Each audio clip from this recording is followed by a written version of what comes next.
ನಮಸ್ಕಾರ, ನಮ್ಮ ಬೆಂಗಳೂರಿಗೆ ಸ್ವಾಗತ. ನಾನು ಚೈತ್ರ ರಾಜ್.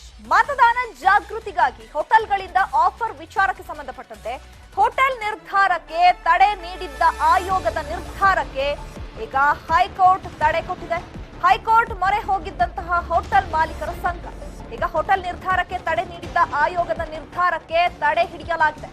ಹೈಕೋರ್ಟ್ ಮೊರೆ ಹೋಗಿದ್ದಂತಹ ಹೋಟೆಲ್ ಮಾಲೀಕರ ಸಂಘ ಈಗ ಚುನಾವಣಾ ಆಯೋಗ ಏನ್ ನಿರ್ಧಾರವನ್ನ ತೆಗೆದುಕೊಂಡಿತ್ತು, ಯಾವುದೇ ಆಮಿಷ ಒಡ್ಡಂಗಿಲ್ಲ ಅಂತ ಇದಕ್ಕೆ ರಿಸ್ಟ್ರಿಕ್ಷನ್ ಕೂಡ ಹೇರಲಾಗಿತ್ತು. ಹೋಟೆಲ್ ನಿರ್ಧಾರಕ್ಕೆ ಈಗ ತಡೆ ನೀಡಿದಂತಹ ಆಯೋಗದ ನಿರ್ಧಾರಕ್ಕೆ ಈಗ ಹೈಕೋರ್ಟ್ ತಡೆ ನೀಡಿರುವಂತದ್ದು.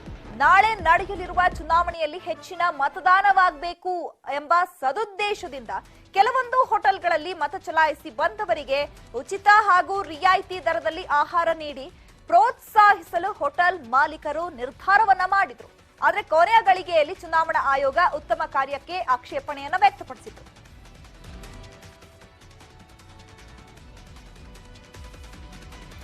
ಈಗ ನಮ್ಮ ಜೊತೆಗೆ ಈ ಬಗ್ಗೆ ಮಾತನಾಡೋದಕ್ಕೆ ನಿಸರ್ಗ ಗ್ರ್ಯಾಂಡ್ ಹೋಟೆಲ್ ಮಾಲೀಕರಾದಂತಹ ಕೃಷ್ಣರಾಜ್ ಅವರು ಫೋನ್ ಸಂಪರ್ಕದಲ್ಲಿ ಜಾಯ್ನ್ ಆಗ್ತಾ ಇದ್ದಾರೆ. ನಮಸ್ತೆ ಸರ್.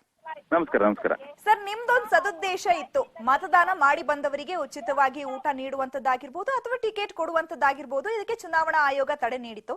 ಈಗ ಹೈಕೋರ್ಟ್ ಇದಕ್ಕೆ ತಡೆ ನೀಡಿರೋದು ನಿಮ್ಗೆ ಎಷ್ಟು ಖುಷಿ ಕೊಟ್ಟಿದೆ? ನಮ್ಮ ಉದ್ದೇಶ ನೀವು ಹೇಳಿದಾಗೆ ಮತದಾನ ಜಾಗೃತಿ ಮಾತ್ರ ಆಗಿತ್ತು. ಅದರಂತೆ ನಮಗೆ ಬಿಬಿಎಂಪಿ ಅವ್ರ ಜೊತೆ ನಾವು ಸಹಕಾರ ಮಾಡಿಕೊಂಡು ಬಿಬಿಎಂಪಿ ಅವರು ನಮ್ಮ ಎಲ್ಲಾ ಹೋಟೆಲ್ಗಳಲ್ಲೂ ಫ್ಲೆಕ್ಸ್ ಬ್ಯಾನರ್ ಅಳವಡಿಸಿಕೊಂಡು ಅವರ ಜೊತೆ ನಾವು ಕೈ ಜೋಡಿಸಿದ್ವಿ. ಆದ್ರೆ ಇಂದು ಇವತ್ತು ಏಕಾಏಕಿ ಅನುಮತಿಯು ಕೊಟ್ಟು ಇವತ್ತು ಮಾಧ್ಯಮ ಪ್ರಕಟಣೆ ಹೊರಡಿಸಿದ್ರು. ಅವಾಗ ನಮ್ಮ ಎಲ್ಲಾ ಹೋಟೆಲ್ ಉದ್ಯಮದಾರರು ಜೊತೆಗೆ ನಮಗೂ ಬಹಳ ಒಂದು ನಿರಾಸೆ ಆಯ್ತು.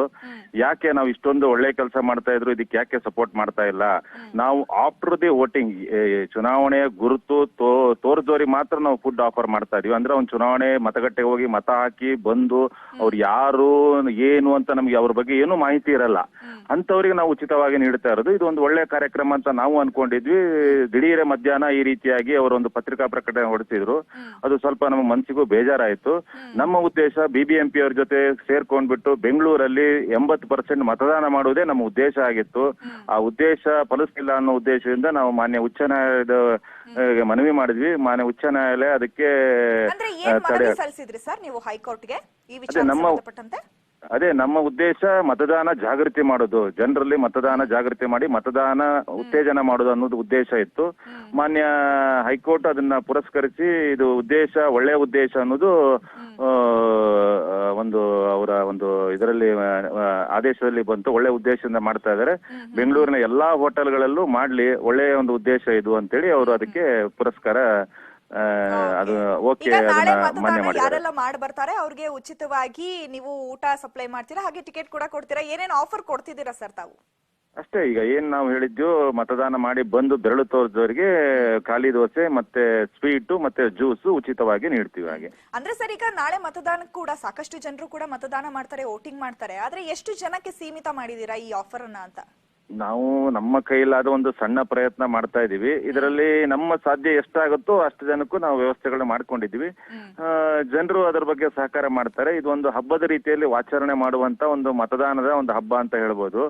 ಇಲ್ಲಿ ನಮಗೆ ಯಾವುದೇ ಒಂದು ಒಳ್ಳೆ ಸದುದ್ದೇಶದಿಂದ ಮಾಡ್ತಾ ಇದೀವಿ. ಅದು ಜನರಿಗೂ ಗೊತ್ತಿದೆ. ತುಂಬಾ ಜನ ಇವತ್ತು ಆ ಪೋಸ್ಟ್ ನೋಡಿದ ನಂತರ ತುಂಬಾ ಜನ ಬೇಜಾರು ಮಾಡ್ಕೊಂಡು ಟ್ವಿಟ್ ಮಾಡಿದ್ರು. ಯಾಕಂತ ಹೇಳಿದ್ರೆ ಒಳ್ಳೆ ಕೆಲಸಕ್ಕೆ ವಿಘ್ನ ಅಂತ ಹೇಳ್ಬಿಟ್ಟು ಈ ರೀತಿಯಾಗಿ ನಾವು ಬಿಬಿಎಂಪಿ ಅವ್ರಿಗೂ ಹೇಳ್ತೀವಿ, ಇದು ಒಳ್ಳೆಯ ಒಂದು ಕೆಲಸ, ನಿಮ್ ಜೊತೆ ಯಾವಾಗ್ಲೂ ನಾವು ಇರ್ತೀವಿ, ನಿಮ್ ಕೈ ಜೋಡಿಸ್ತೀವಿ. ಮತದಾನ ಬೆಂಗಳೂರಲ್ಲಿ 80% ಆಗುವವರೆಗೂ ನಾವು ಈ ರೀತಿಯ ಎಲ್ಲಾ ಒಂದು ಸಹಕಾರ ನಿಮ್ಗೆ ಕೊಡ್ತೀವಿ ಅಂತ ಬಿಬಿಎಂಪಿ ಅವ್ರಿಗೂ ಹೇಳ್ತೀವಿ.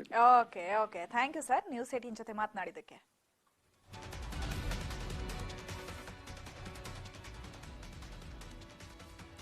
ನಾಳೆ ರಾಜ್ಯದಲ್ಲಿ ಮತದಾನ. ಚುನಾವಣೆ ಕರ್ತವ್ಯಕ್ಕೆ ಆದ ಅರ್ಧದಷ್ಟು ಸಾರಿಗೆ ಬಸ್ ನಿಯೋಜಿಸಲಾಗಿದೆ. ಇದರ ಪರಿಣಾಮ ಮತದಾನ ಮಾಡಲು ಊರಿಗೆ ಹೋಗಬೇಕಾದ ಪ್ರಯಾಣಿಕರಿಗೆ ಬಸ್ ಸಿಗದೆ ಪರದಾಡುವಂತಾಗಿತ್ತು. ಬೆಂಗಳೂರಿನಲ್ಲಿ ಖಾಸಗಿ ಬಸ್ಗಳಿಗೆ ಫುಲ್ ಡಿಮ್ಯಾಂಡ್ ಹೆಚ್ಚಾಗಿದೆ. ಆ ವರದಿ ಇಲ್ಲಿದೆ ನೋಡಿ. ಚುನಾವಣಾ ಕರ್ತವ್ಯಕ್ಕೆ 4100 ಬಸ್ಗಳ ನಿಯೋಜನೆ. ಊರಿಗೆ ಹೋಗಲು ಬಸ್ ಇಲ್ಲದೆ ಜನರ ಪರದಾಟ.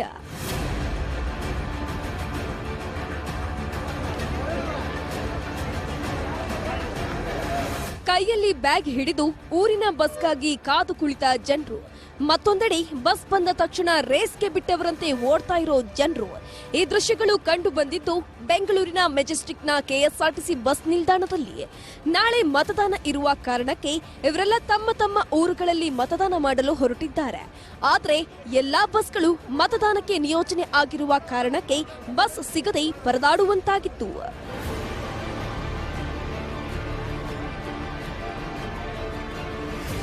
ರಾಜ್ಯ ವಿಧಾನಸಭಾ ಚುನಾವಣೆಗೆ ಚುನಾವಣಾ ಆಯೋಗ ಬಸ್ಗಳನ್ನ ಬಳಸಿಕೊಂಡಿದೆ. ಚುನಾವಣಾ ಸಿಬ್ಬಂದಿ ಹಾಗೂ ಮತಗಟ್ಟೆಗಳಿಗೆ ಇವಿಎಂ ತಲುಪಿಸೋಕೆ ಕೆಎಸ್ಆರ್ಟಿಸಿಯಿಂದ 4100 ಬಸ್ಗಳನ್ನ ನಿಯೋಜನೆ ಮಾಡಿಕೊಳ್ಳಲಾಗಿದೆ. ಇದರ ಎಫೆಕ್ಟ್ ಊರುಗಳಿಗೆ ತೆರಳೋದಕ್ಕೆ ಬಸ್ ನಿಲ್ದಾಣಕ್ಕೆ ಬಂದಿದ್ದ ಜನರಿಗೆ ತಟ್ಟಿತ್ತು. ಸರಿಯಾದ ಸಮಯಕ್ಕೆ ಬಸ್ಗಳು ಬಾರದ ಹಿನ್ನೆಲೆಯಲ್ಲಿ ನೂರಾರು ಜನರು ಬಸ್ಗಾಗಿ ಕಾದು ಕಾದು ಹೈರಾಣಾಗಿದ್ರು. ಬಳ್ಳಾರಿ ಹೋಗ್ಬೇಕು ಸರ್, ಓಟ್ ಹಾಕ್ಲಿಕ್ಕೆ ಹೋಗ್ಬೇಕು. ಏನ್ ಮಾಡ್ಬೇಕು, ಎಲ್ಲ ಸೀಟ್ ಬಂದು ಯಾವ್ದು ಸಿಗ್ತಾ ಇಲ್ಲ. ಎಷ್ಟು ಅವರ್ ಆಯ್ತು ಸರ್ ವೇಟ್ ಮಾಡ್ತಾರೆ? ನಾನು 2 hours ಆಯ್ತು ಬಂದು. ಇಲ್ಲೇ ಮಂತ್ರಾಲಯ ನೋಡಿದ್ರೆ ಅವ್ರ ರಿಸರ್ವೇಶನ್, ಇಲ್ಲೇ ನೋಡಿದ್ರೆ ಹತ್ಲಿಕ್ಕೆ ಜಾಗ ಇಲ್ಲ, ಯಾವ್ದು ಸಿಗ್ತಾ ಇಲ್ಲ. ನಾಳೆ ಓಟ್ ಹಾಕ್ಬೇಕನ್ನೋ ಉದ್ದೇಶದಿಂದ ಹೋಗ್ತಾ ಇದ್ದೀವಿ. ಚುನಾವಣೆಗೆ ಬಸ್ಗಳನ್ನ ನಿಯೋಜಿಸಿದ್ರಿಂದ ಕೆಎಸ್ಆರ್ಟಿಸಿ ಬಸ್ ನಿಲ್ದಾಣದಲ್ಲಿ ಆಗೊಮ್ಮೆ ಹೀಗೊಮ್ಮೆ ಬರ್ತಿದ್ದ ಬಸ್ನಲ್ಲಿ ಸೀಟ್ ಹಿಡಿಯೋದಕ್ಕೆ ಜನರು ಮುಗೆ ಬೀಳ್ತಿದ್ರು. ಚುನಾವಣೆಗೆ ಬಸ್ಗಳು ಹೋದ್ರೆ ಜನಸಾಮಾನ್ಯರು ವೋಟ್ ಮಾಡಲು ಊರಿಗೆ ಹೋಗಲು ಸೂಕ್ತ ವ್ಯವಸ್ಥೆ ಮಾಡಬೇಕು ಅಲ್ವಾ ಅಂತ ಜನರು ಸಿಟ್ಟಾಗಿದ್ರು. ವೋಟ್ ಆಗ್ಬೇಕು ಅಂತಾನೆ ಹೋಗ್ತಾ ಇದೀವಿ. ಈ ದೇಶದ ಪ್ರಜೆಗಳಾಗ್ಬಿಟ್ಟು ನಾವು ವೋಟ್ ಆಗ್ಲೇಬೇಕು ಅಂತ ಮಿನಿಮಮ್ ಕಾಮನ್ ಸೆನ್ಸ್ ಹೋಗ್ತಾ ಇದೀವಿ. ಬಟ್ ಡಿಪಾರ್ಟ್ಮೆಂಟ್ ಅವರು ಏನೋ ಎರಡ್ ಮೂರು ಬಸ್ ಬಿಟ್ರೆ ಹೆಂಗಾಗುತ್ತೆ ಹೇಳಿ? ನಾನು ಹಾಫ್ ಅನ್ ಅವರ್ ಇಂದ ವೇಟ್ ಮಾಡ್ತಾ ಇದ್ದೀನಿ. ಎಲ್ಲಾ ಬಸ್ಸು ಹಿಂಗೆ ಇದ್ರೆ ಇನ್ ವಿಧಿ ಇಲ್ಲ ಅಂತ ಹೋಗ್ತಾ ಇದೀವಿ ಅಷ್ಟೇ. ಬೆಳಗ್ಗೆಯಿಂದ ಮಧ್ಯಾಹ್ನದ ತನಕ ಬಸ್ಗಾಗಿ ಕಾದು ಸುಸ್ತಾದ ಪ್ರಯಾಣಿಕರು ಅಧಿಕಾರಿಗಳ ಜೊತೆ ವಾಗ್ವಾದವನ್ನ ಮಾಡಿದ್ರು. ಜನರು ಹೆಚ್ಚಾಗ್ತಿದ್ದಂತೆ ಎಚ್ಚೆತ್ತ ಅಧಿಕಾರಿಗಳು 150 ಬಿಎಂಟಿಸಿ ಬಸ್ಗಳನ್ನ ನಿಯೋಜನೆ ಮಾಡುವ ಮೂಲಕ ಪ್ರಯಾಣಿಕರ ಆಕ್ರೋಶವನ್ನ ತಣಿಸುವ ಕೆಲಸವನ್ನ ಮಾಡಿದ್ರು. ಕೆಎಸ್ಆರ್ಟಿಸಿ ಮಾರ್ಗದಲ್ಲಿ ಬಿಎಂಟಿಸಿ ಬಸ್ ಓಡಿಸಲಾಗಿದೆ. ಆದ್ರೆ ಅಧಿಕಾರಿಗಳ ಸಣ್ಣ ಎಡವಟ್ಟಿನಿಂದ ಪ್ರಯಾಣಿಕರು ಪರದಾಡುವಂತೆ ಮಾಡಿದ್ದಕ್ಕೆ ಜನರು ತಮ್ಮ ಆಕ್ರೋಶವನ್ನ ವ್ಯಕ್ತಪಡಿಸಿದ್ರು. ಶರಣು ಹಂಪಿ, ನ್ಯೂಸ್ 18.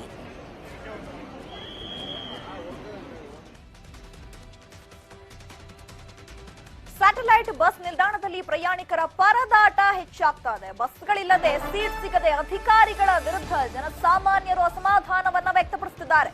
ಕಿಲೋಮೀಟರ್ ದೂರ ಕ್ಯೂ ನಿಂತಿದ್ದಾರೆ ಪ್ರಯಾಣಿಕರು.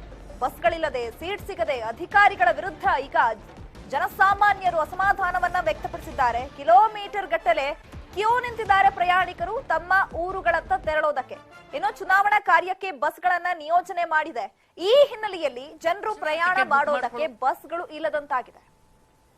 ಬೆಳಗ್ಗೆಯಿಂದಲೂ ಕೂಡ ಈ ಸಮಸ್ಯೆಗಳು ಎದ್ದು ಕಾಣಿಸ್ತಾ ಇದ್ರು ಕೂಡ ಯಾರು ಇದ್ರ ಬಗ್ಗೆ ಗಮನ ಹರಿಸ್ತಾ ಇಲ್ಲ. ಯಾಕಂದ್ರೆ ಚುನಾವಣಾ ಕಾರ್ಯಕ್ಕೆ ಬಸ್ಗಳನ್ನ ಇದೀಗ ನಿಯೋಜನೆ ಮಾಡಲಾಗಿದೆ. ಆದ್ರೆ ಈಗ ವೋಟ್ ಮಾಡೋದಕ್ಕೆ ತಮ್ಮೂರುಗಳತ್ತ ತೆರಳೋದಕ್ಕೆ ಪ್ರಯಾಣಿಕರಿಗೆ ಬಸ್ಗಳು ಇಲ್ಲದಂತಾಗಿದೆ.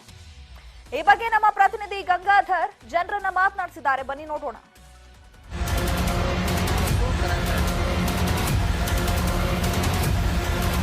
ಮತವನ್ನ ಚಲಾಯಿಸುವ ನಿಟ್ಟಿನಲ್ಲಿ ಎಲ್ಲರೂ ಕೂಡ ನಿರತರಾಗಿರುವಂತದ್ದು. ಕೆಲ ಪ್ರಯಾಣಿಕರಿಗೆ ಸಮಸ್ಯೆಗಳಾಗ್ತಾ ಇದೆ. ಈಗ ನಾವೀಗ ಸ್ಯಾಟಲೈಟ್ ಬಸ್ ನಿಲ್ದಾಣದಲ್ಲಿದ್ದೇವೆ. ಇಲ್ಲಿ ನೋಡಬಹುದು ಮಧ್ಯಾಹ್ನದಿಂದಲೂ ಸಹ ಒಂದು ಸಾಲುಗಟ್ಟಿ ಇಲ್ಲಿ ಪ್ರಯಾಣಿಕರು ಕೂಡ ಕಾಯ್ತಾ ಇರುವಂತದ್ದು. ಒಂದ್ ಕಡೆ ರಿಸರ್ವೇಶನ್ ಮಾಡ್ಕೊಡ್ರಿಗೆ ಅನುಕೂಲ ಆಗ್ತಾ ಇದೆ, ಆದ್ರೆ ಆದ ತಕ್ಷಣ ಟಿಕೆಟ್ ಬುಕ್ ಮಾಡ್ಕೊಳ್ಳೋವಂಥವ್ರಿಗೆ ಪ್ರಾಬ್ಲಮ್ ಆಗ್ತಾ ಇರುವಂತದ್ದು. ಕೆಲವರಿಗೆ ಬಸ್ಗಳ ಅನಾನುಕೂಲ, ಕೆಲವರು ಬಸ್ಗಳಿದ್ರೆ ತುಂಬಾ ರಶ್ ಅಲ್ಲಿ ಮೂವ್ಮೆಂಟ್ ಆಗ್ತಾ ಇರುವಂತದ್ದು.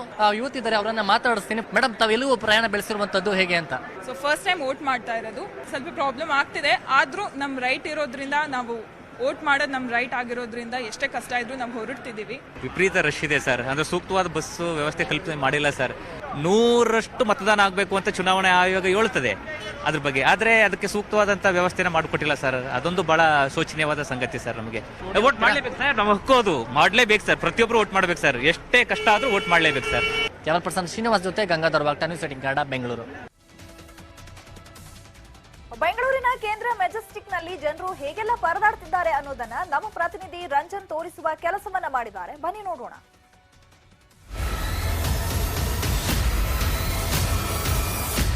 ಚುನಾವಣೆ ನಾಳೆ ನಡೆಯಲಿಕ್ಕಿದೆ. ಈ ಹಿನ್ನೆಲೆಯಲ್ಲಿ ಬೆಂಗಳೂರಿನಲ್ಲಿ ನೆಲೆಸಿರುವಂತಹ ಜನರು ತಮ್ಮ ತಮ್ಮ ಜಿಲ್ಲೆಗಳಿಗೆ ತೆರಳುತ್ತಿದ್ದಾರೆ. ಈಗ ನಾನು ಸದ್ಯಕ್ಕೆ ಇರುವಂತದ್ದು ಮೆಜೆಸ್ಟಿಕ್ ಬಸ್ ನಿಲ್ದಾಣದ ಬಳಿ ದೃಶ್ಯದಲ್ಲಿ ನೋಡ್ತಾ ಇರಬಹುದು. ಈಗಾಗಲೇ ಏನು KSRTC ಬಸ್ಗಳ ಶಾರ್ಟೇಜ್ ಇರೋ ಕಾರಣದಿಂದಾಗಿ BMTC ಬಸ್ಗಳನ್ನ ನಿಯೋಜನೆ ಮಾಡಿರುವಂತದ್ದು. ಸುಮಾರು 150ಕ್ಕೂ ಹೆಚ್ಚು BMTC ಬಸ್ಗಳನ್ನು ನಿಯೋಜನೆ ಮಾಡಿದ್ದಾರೆ. ಆದ್ರೆ ಇನ್ನೂ ಕೂಡ ಕೆಲವೊಂದು ಜನರಿಗೆ ಬಸ್ ಲಭ್ಯವಾಗ್ತಿಲ್ಲ. ಕೆಲವಲ್ಲ, ತುಂಬಾ ಸಾಕಷ್ಟು ಜನರಿಗೆ ಬಸ್ ಲಭ್ಯವಾಗ್ತಿಲ್ಲ. ಸೊ ಇದ್ರ ಜೊತೆ ಮಾತನಾಡಕ್ಕೆ ನಮ್ಮ ಜೊತೆಗೆ ಒಬ್ಬ ಪ್ರಯಾಣಿಕರಿದ್ದಾರೆ. ಸರ್, ಎಲ್ಲಿಗೆ ಹೋಗ್ತಿದ್ದಾರೆ ಸರ್? ಸರ್ 4 ಗಂಟೆ ಇದೆ ಸರ್. ಅರಸೀಕೆರೆ ಹೋಗ್ತೀವಿ. ಡೈರೆಕ್ಟ್ ಶಿವಮೊಗ್ಗ ಇದೆ ಸರ್. ಅರಸೀಕೆರೆಗೆ ಬಸ್ಸೇ ಇಲ್ಲ ಅಂತ ಇದ್ದಾರೆ. ನಾವು ಓಟ್ ಹಾಕಕ್ಕೆ ಹೆಂಗ್ ಹೋಗೋದು ಸರ್? ಸೊ ಓಟ್ ಹಾಕ್ಬೇಕಂತಾನೆ ಹೋಗ್ತಿದ್ದೀರಾ? ಹೌದು ಸರ್. ಕೆಲಸ ಬಿಟ್ಟೆಲ್ಲ ನಾವು ಡ್ಯೂಟಿ ಮುಗಿಸ್ಕೊಂಡ್ ಬಂದಿದ್ದೇವೆ. ಈಗೇನು ನಾಳೆ ಎಲೆಕ್ಷನ್ ಇರೋದ್ರಿಂದಾಗಿ ಹೋಗಿ ತಮ್ಮ ಊರುಗಳಿಗೆ ಮತದಾನವನ್ನ ಮಾಡಬೇಕಾಗುತ್ತೆ, ತಮ್ಮ ಹಕ್ಕನ್ನು ಚಲಾಯಿಸಬೇಕಾಗುತ್ತೆ. ಈ ಹಿನ್ನೆಲೆಯಲ್ಲಿ ಜನರು ಕಷ್ಟಪಟ್ಟು ಬಸ್ಗಳ ಮುಖೇನ ಸಂಚಾರ ಮಾಡೋಕೆ ಪ್ರಯತ್ನ ಮಾಡ್ತಿರುವಂತದ್ದು. ಈ ದೃಶ್ಯದಲ್ಲಿ ನೋಡ್ತಿದ್ದಲ್ಲ, ಈ ಬಸ್ ಈಗ ಶಿವಮೊಗ್ಗಕ್ಕೆ ತೆರಳುತ್ತಿರುವಂತಹ BMTC ಬಸ್ ಇದಾಗಿದೆ. ಸೊ ಇಲ್ಲಿಂದ ಅಂದ್ರೆ ಬೆಂಗಳೂರಿನ ಮೆಜೆಸ್ಟಿಕ್ ನಿಂದ ಶಿವಮೊಗ್ಗಕ್ಕೆ ತೆರಳುತ್ತೆ. ಅದೇ ಹೋಗುವಂತ ಮಾರ್ಗದಲ್ಲಿ ಎಲ್ಲೂ ಕೂಡ ಬಸ್ ಸ್ಟಾಪ್ ಕೊಡೋದಿಲ್ಲ ಅನ್ನುವಂತ ಮಾತನ್ನ BMTC ಕಂಡಕ್ಟರ್ ಮತ್ತು ಡ್ರೈವರ್ ಹೇಳ್ತಿದ್ದಾರೆ ಅನ್ನುವಂತ ಮಾತನ್ನ ಪ್ರಯಾಣಿಕರು ಹೇಳ್ತಿರುವಂತದ್ದು. ಒಟ್ಟಾರೆಯಾಗಿ ಒಂದ್ ಕಡೆಯಿಂದಾಗಿ ನಾಳೆ ಮತದಾನ ಇದೆ, ಮತದಾನ ಮಾಡಬೇಕು ಅನ್ನುವಂತ ಹುಮ್ಮಸ್ಸು ಜನರಲ್ಲಿದೆ. ಜನರಿಗೆ ಸರಿಯಾದಂತ ಬಸ್ ಸಂಚಾರ ವ್ಯವಸ್ಥೆ ಇಲ್ಲದಂಗೆ ಪರಿತಪಿಸುವಂತಹ ಸ್ಥಿತಿ ನಿರ್ಮಾಣವಾಗಿರುವಂತದ್ದು. ಇನ್ನೂ ಹೆಚ್ಚಿನ ಬಸ್ ಅನ್ನ ನಿಯೋಜನೆ ಮಾಡಬೇಕು ಅನ್ನುವಂತ ನಿಟ್ಟಿನಲ್ಲಿ ಪ್ರಯಾಣಿಕರು ಮನವಿಯನ್ನ ಮಾಡ್ತಿರುವಂತದ್ದು. ಜೊತೆಗೆ ಟಿಕೆಟ್ ನಲ್ಲಿ ಕೂಡ ಕಳ್ಳಾಟವನ್ನ ಮಾಡ್ತಿದ್ದಾರೆ, ಟಿಕೆಟ್ ನ ಮೂಲಕ ಲೂಟಿಯನ್ನ ಮಾಡ್ತಿದ್ದಾರೆ ಅನ್ನುವಂತ ಆರೋಪವನ್ನು ಕೂಡ ಮಾಡ್ತಿರುವಂತದ್ದು. ಕ್ಯಾಮರಾ ಪರ್ಸನ್ ವಿಶಾಲ್ ಜೊತೆ ರಂಜನ್ ಶಿಲಾಲ್, ನ್ಯೂಸ್ 18 ಬೆಂಗಳೂರು. ನಾಳೆ ವಿಧಾನಸಭೆ ಚುನಾವಣೆ, ರಾಜ್ಯಾದ್ಯಂತ ಮತದಾನ, ಪೊಲೀಸರು ಬಿಗಿ ಬಂದೋಬಸ್ತನ್ನ ಮಾಡಿಕೊಂಡಿದ್ದಾರೆ. ಬೆಂಗಳೂರು ನಗರದಲ್ಲಿ ನಿಷೇಧಾಜ್ಞೆ ಜಾರಿ ಮಾಡಿ ಪೊಲೀಸರು ಆದೇಶವನ್ನ ಹೊರಡಿಸಿದ್ದಾರೆ. ಹಾಗಾದ್ರೆ ನಾಳೆ ಬಂದೋಬಸ್ತ್ಗೆ ಹೇಗೆಲ್ಲ ಪ್ಲಾನ್ ಆಗಿದೆ, ಬನ್ನಿ ನೋಡೋಣ.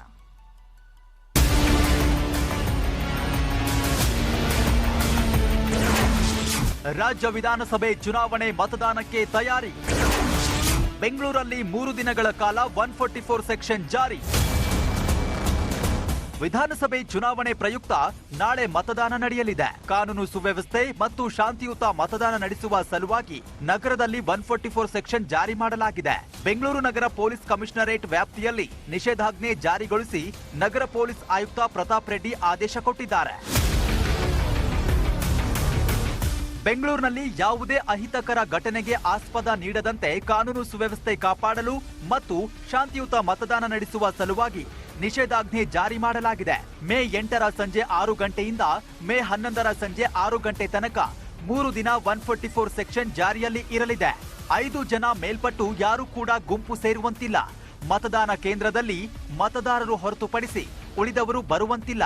ಯಾವುದೇ ಸಂಘಟನೆಗಳು, ರಾಜಕೀಯ ಪಕ್ಷಗಳು, ಧಾರ್ಮಿಕ ಪಂಗಡಗಳು ಮೆರವಣಿಗೆ ನಡೆಸುವಂತಿಲ್ಲ. ಶಸ್ತ್ರ, ಕುಡುಗೋಲು ಸೇರಿದಂತೆ ಮಾರಕಾಸ್ತ್ರ ಒಯ್ಯುವಂತಿಲ್ಲ. ಹಾಗೂ ಯಾವುದೇ ವಿನಾಶಕಾರಿ ವಸ್ತು ಮತ್ತು ಸ್ಫೋಟಕ ವಸ್ತುಗಳನ್ನು ತೆಗೆದುಕೊಂಡು ಹೋಗುವಂತಿಲ್ಲ. ಮತದಾನಕ್ಕೆ ಇನ್ನು ಕೆಲವೇ ಗಂಟೆಗಳು ಬಾಕಿ ಇದೆ.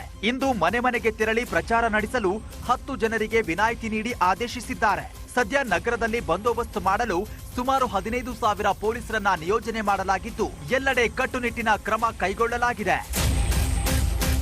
Muniraju, crime bureau, news 18. Welcome back. 2023ರ ವಿಧಾನಸಭಾ ಚುನಾವಣೆಗೆ ಕೌಂಟ್ ಡೌನ್ ಶುರುವಾಗಿದೆ. ಇಂದು ಚುನಾವಣಾ ಸಿಬ್ಬಂದಿ ಮತದಾನಕ್ಕೆ ಸಕಲ ಸಿದ್ಧತೆಯನ್ನ ಮಾಡಿಕೊಂಡಿದ್ದಾರೆ. ಬೆಂಗಳೂರಿನ 28 ವಿಧಾನಸಭಾ ಕ್ಷೇತ್ರಗಳಲ್ಲಿ ಮಸ್ಟರಿಂಗ್ ಕಾರ್ಯ ಹೇಗೆ ನಡೀತಾ ಇದೆ, ಬನ್ನಿ ನೋಡೋಣ.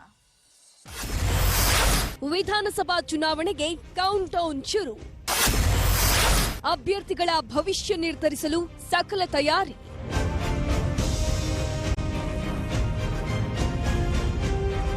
ನಾಳೆ ರಾಜ್ಯದ 224 ವಿಧಾನಸಭಾ ಕ್ಷೇತ್ರಗಳಿಗೆ ಒಂದೇ ಹಂತದಲ್ಲಿ ಮತದಾನ ನಡೆಯಲಿದೆ.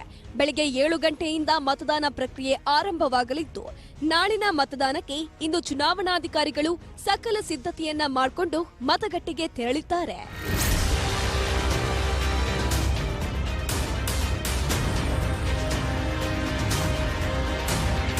ಬೆಂಗಳೂರಿನ 28 ವಿಧಾನಸಭಾ ಕ್ಷೇತ್ರಗಳಲ್ಲಿ ಮಸ್ಟರಿಂಗ್ ಕಾರ್ಯವನ್ನ ನೆರವೇರಿಸಿ ಮತಗಟ್ಟೆಗೆ ಕಳುಹಿಸಲಾಯಿತು. ಮುಂಜಾನೆಯೇ ಚುನಾವಣಾ ಸಿಬ್ಬಂದಿಗಳು ತಮ್ಮ ತಮ್ಮ ಕ್ಷೇತ್ರಗಳಲ್ಲಿನ ಮಸ್ಟರಿಂಗ್ ಕೇಂದ್ರಕ್ಕೆ ಬಂದು ತಮ್ಮ ಬೂತ್ಗಳನ್ನ ಹಾಗೂ ನಾಳಿನ ಚುನಾವಣೆ ಬಗ್ಗೆ ಮಾಹಿತಿಯನ್ನ ಪಡೆದರು. ವಿವಿಪ್ಯಾಟ್, ಇವಿಎಂ, ಶಾಹಿ, ವೋಟರ್ ಲಿಸ್ಟ್ ಸೇರಿದಂತೆ ಒಟ್ಟು 122 ಸಾಮಗ್ರಿಗಳನ್ನ ತಮ್ಮ ತಮ್ಮ ಬೂತ್ಗೆ ತೆಗೆದುಕೊಂಡು ತೆರಳಿದ್ರು.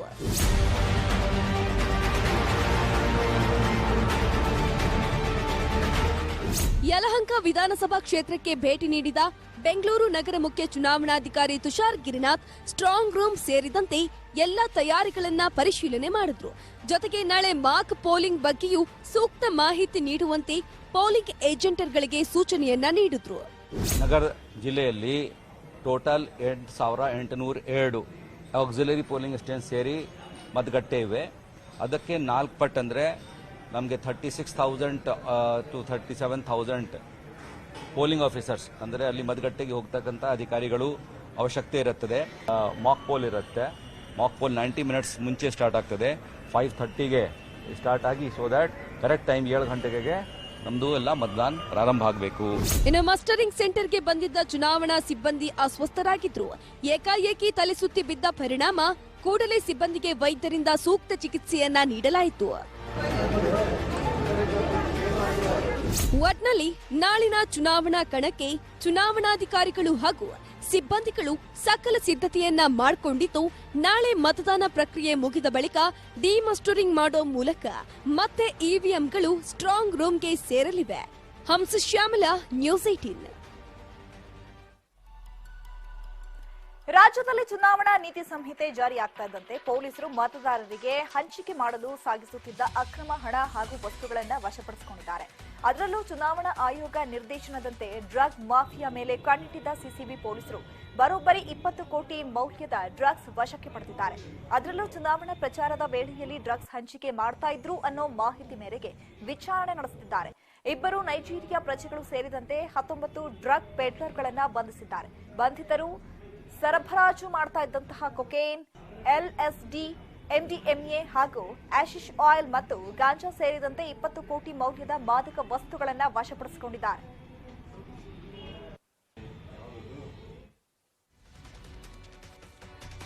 ಇದಾಗಿತ್ತು ಈ ಹೊತ್ತಿನ ನಮ್ಮ ಬೆಂಗಳೂರು. ನೋಡ್ತಾ ಇರಿ ನ್ಯೂಸ್ 18, ಜಾಲ ನಮ್ಮದು, ಬಲ ನಿಮ್ಮದು.